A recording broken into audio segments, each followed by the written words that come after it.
So hello everyone.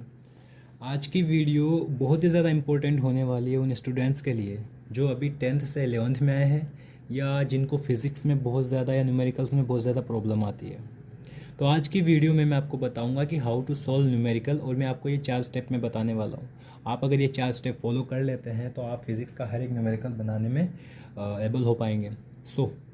जब भी numerical को सॉल्व करना होता है तो सबसे पहले हमें फॉर्मूला लर्न किया हुआ होना चाहिए। ये सबसे पहली कंडीशन है। अगर आप फॉर्मूला आपने नहीं याद कर रखा है तो आप कभी भी क्वेश्चन को स्टार्ट भी नहीं कर पाएंगे। ठीक है, तो जैसे F=m ऐसे कोई फॉर्मूला है तो आपको ये लर्न होना चाहिए। देन सेकंड चीज़ जो आती है वो इस फॉर्मूले के बारे में अंडरस्टैंडिंग होनी चाहिए हमें कि ये F यहाँ पे फोर्स है, क्योंकि कई जगहों पे F को फ्रीक्वेंसी भी लिखा जाता है। ठीक है, तो F यहाँ पे फोर्स है, M यहाँ पे मास है, कई जगह पे मैग्नेटिक स्ट्रेंथ, पोल स्ट्रेंथ भी होती है, A यहाँ पे एक्सेलरेशन है। तो ये कंसेप्ट की अंडरस्टैंडिंग होनी चाहिए कि ये मास जो है AC का, ये एक्सेलरेशन है, फोर्स बाहर से लगाया जाता है। तो ये अंडरस्टैंडिंग हमें होनी चाहिए। इसके बाद में तीसरी चीज़ जो आती है वो आती है कि हम डायरेक्टली क्वेश्चन पे अटैक करते हैं। क्वेश्चन पे अटैक करते हैं तो क्वेश्चन पे अटैक करने का भी एक तरीका है। ऐसे नहीं कि आप किसी भी क्वेश्चन को कर लेंगे। सबसे पहले आप सॉल्व क्वेश्चंस को करते हैं। कभी भी आप डायरेक्टली अनसोल्व क्वेश्चन पे नहीं जाते। अगर आपको लगता है कि आप डायरेक्टली अनसोल्व क्वेश्चन करेंगे तो आपको गलत लगता है। अगर आप पहली बार कर रहे हैं जिसको नहीं पता इन चीज़ के बारे में, तो पहले आप सोल्व क्वेश्चन पे जाओ। आप पहले उस रास्ते को तो जानो कि किस रास्ते से टीचर सॉल्व करते हैं।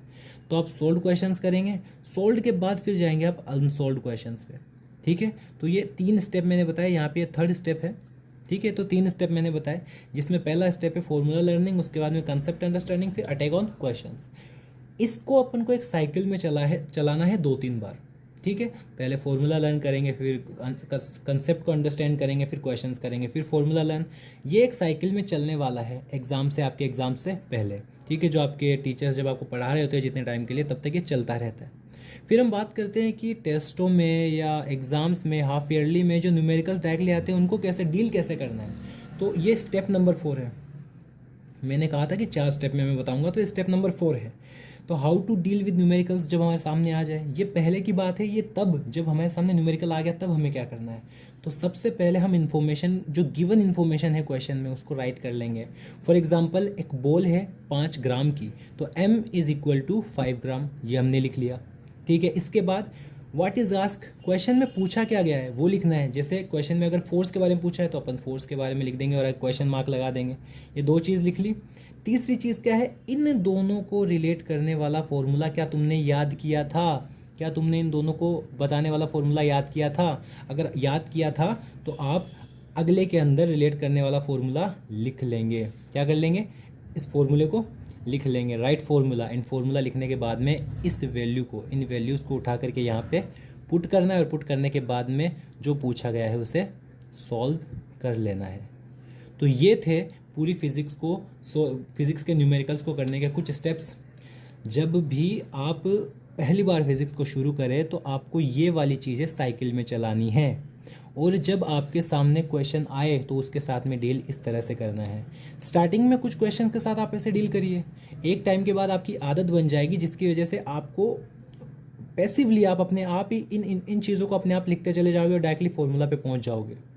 तो आई होप आपको ये समझ में आया होगा कि कैसे क्वेश्चंस को सॉल्व किया जाता है, और आप एक बार इसे करके देखिए, तब आपको पता चलेगा कि एक्चुअल में होता क्या है। क्योंकि फ़िज़िक्स इतनी ज़्यादा भी मुश्किल नहीं होती है जितनी हम उसको बना देते हैं।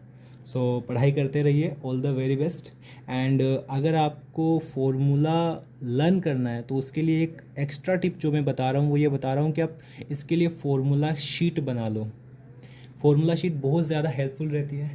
अगर आपके पास फॉर्मूला शीट है तो बहुत बेहतर, अगर आपको फॉर्मूला शीट बनानी आती है तो भी ठीक है, और अगर आपको थोड़ी प्रॉब्लम आ रही है फॉर्मूला शीट बनाने में तो आप मेरे को कमेंट करो।